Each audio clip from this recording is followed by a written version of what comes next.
welcome to the CDO Magazine interview series. I'm Jordan Shelton with GuidePoint Security, and we're very excited to be partnering with CDO Magazine, MIT CDO IQ, and the International Society of Chief Data Officers in a series of interviews. Today, I have the pleasure of talking with Jim Fitzgerald, Senior Vice President and Chief Information Officer at Western and Southern Financial Group. Jim, welcome, and we appreciate you taking the time today to talk with us. Thanks for having me. Yeah, absolutely.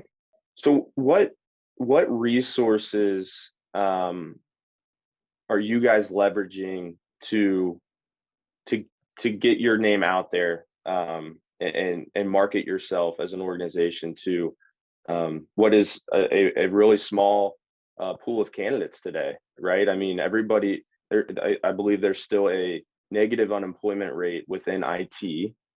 Security is even harder to find resources. So how is Western Southern getting their name out there? And, are there any university partnerships you guys are leveraging or anything along those lines today? So we're very active in the universities in the region.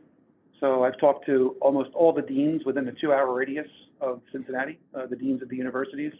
Had a great lunch the other day with the University of Cincinnati, looking at some things there, but we're very active in the universities in the region, doing things like this, by the way, right? Just me talking to you is a great way for us to get the value proposition of Western and Southern out there. And really, we did some advertising on the Super Bowl. We ran some ads in the Chicago and the New York region that referenced Western and Southern, but also referenced why you should be doing business in Cincinnati. And what a great city it is. And, a lot of things have happened in our region, right? Columbus, Intel signed up in Columbus and other things.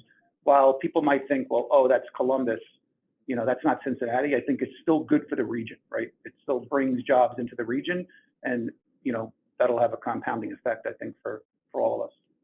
Absolutely. Yeah. And again, you're just backing up the statement I made earlier about Western and Southern's involvement in the community.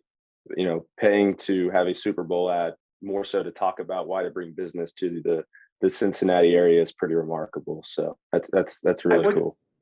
I would like to add one thing. Absolutely. And dealing with the universities, we just partnered with NKU, and we opened up a contact center in the university itself, so students can go during the day, go to class, but then they'll work for us and be paid, and they'll learn how to work in a contact center, and they'll start to learn the entry-level things of dealing with customers and processing maybe some operational work or answering calls. It's been a huge help for us for two reasons. One is, obviously, we talked about earlier, the fight for talent. But two, it's great for the university and great for the region because we can have access to college students who then want to stay in Cincinnati, work for Western and Southern, and grow their career. Absolutely. That's phenomenal. Is that something you think you guys will try to replicate within other universities if the opportunity presents itself? I think most definitely. I think we're going to watch how this goes. And while it's early days, the feedback has been great and the interest has been phenomenal. So I could see us replicating this in other universities. Works. Yeah, that's very cool. That's the first I've heard of something like that. So very, very neat. Awesome. So let's move into to the next topic, which is more around technology integration and deployment. I'd like for you to speak to some of the significant examples of your success with deployment and integration, specifically around the Gerber Life and the purchase of Fabric, right? How you're integrating those specific environments together with what legacy Western and Southern has. Right. It's a good question.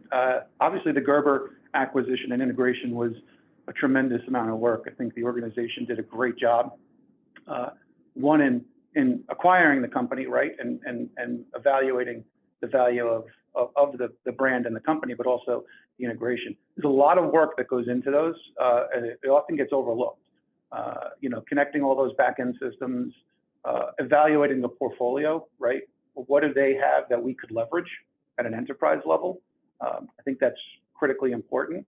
The Fabric acquisition, I think, brings to us one, a brand that's in the industry that's been doing direct to consumer in a different target range than maybe Gerber has, but their technology stack is really what attracted us to them. They're a full technology stack built in AWS, pretty much I would say insurance in a box. Everything from customer acquisition through underwriting, through policy administration. So we're very, very happy in terms of that acquisition and the value it's going to bring. The integration of that is very early days, right? But I'll say this, when you look at these acquisitions, yes, you have to look at the pro forma, you have to look at, will the business grow and what do the numbers look like, but you also have to look at the assets that you're getting from a technical perspective, right? Because like I said, there's applicability to the enterprise. So not only are we happy with the businesses that we purchased, we're happy about the technology that they can bring to us. Yeah, that's a very interesting point. And I put my security hat on and think about all the back end applications and,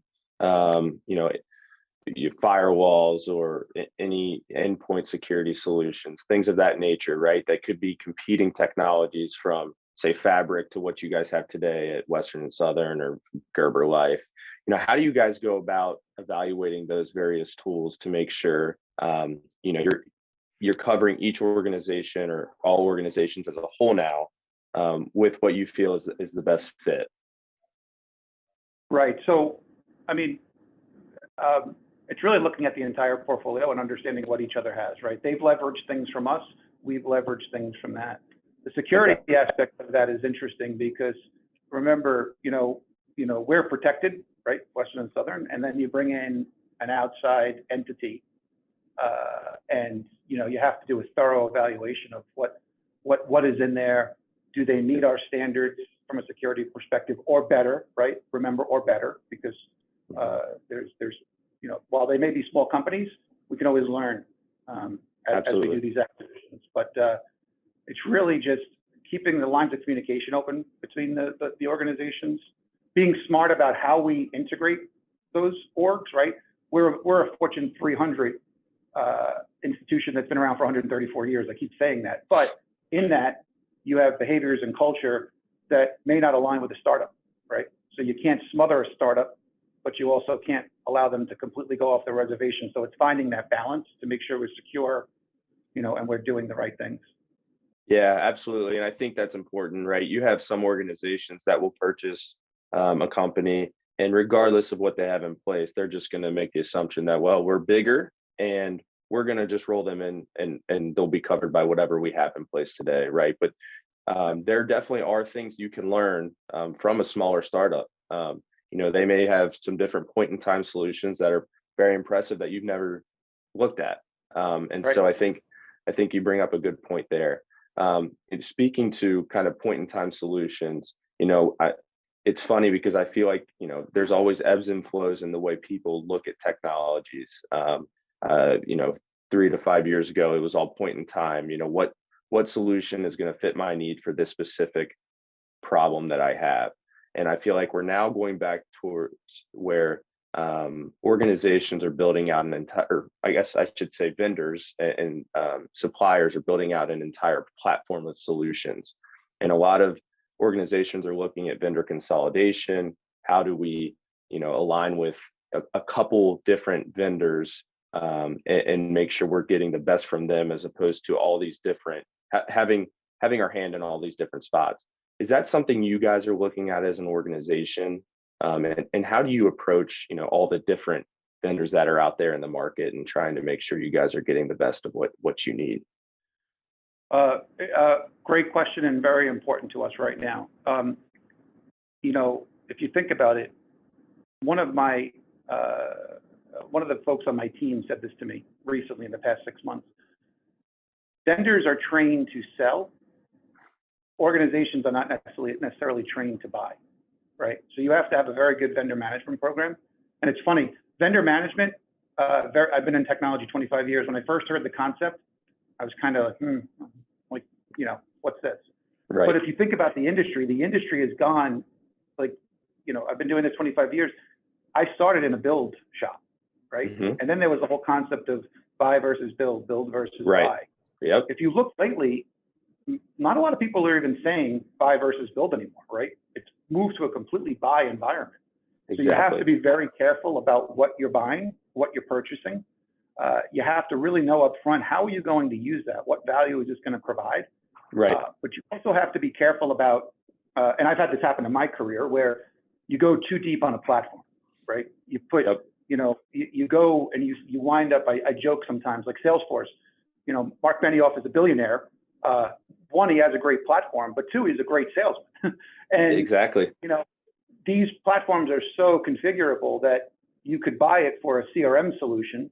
Next thing you know, your cafeteria menu is in Salesforce, right? So you got to be very careful about that sprawl. That's right. Yep. And I also would say is, the vendor landscape has been consolidating. I think the security landscape has a ways to go. I think it's still in an innovation cycle, the security landscape, where there'll be a consolidation play down the road. I don't think it's right in front of us. Yeah. But if you can narrow down your vendors and simplify your landscape a bit, that is the ultimate place to be. We're on that journey now, deciding what vendors are providing the most value, where are they in our next 5 to 10 years. And like you said, a lot of them are moving towards the platforms. Mhm. It's just picking the right partner and the right solution. And I'll say this, don't be afraid of build, right? Build is not, well, now, would I build today from a security perspective? No, we don't know enough from a security perspective to build that from scratch. That's where you leverage industry expertise. But I also think that the pendulum might have swung too far across the entire technology ecosystems for companies, where it's all been buy. Right. And I think the build conversation has a place. Maybe it should come back a little bit. Is that something you guys are talking more internally? Are those topics of discussion? Talking about the concept, I mean, listen, we're still buying, right? We're still buying a lot of software. And we have not made any declarations that we will build this or that, but it gets debated more, right? When we're going to make a purchase, acquire a product in the marketplace, we have to start saying, could we build this? 9 times out of 10, it's a no, right? It's, because it's gonna take drag and things of that nature. But Yeah. I believe the industry stopped even asking the sentence or asking the question. Agreed. Yep. So we have to bring it back in a little bit in our decision making.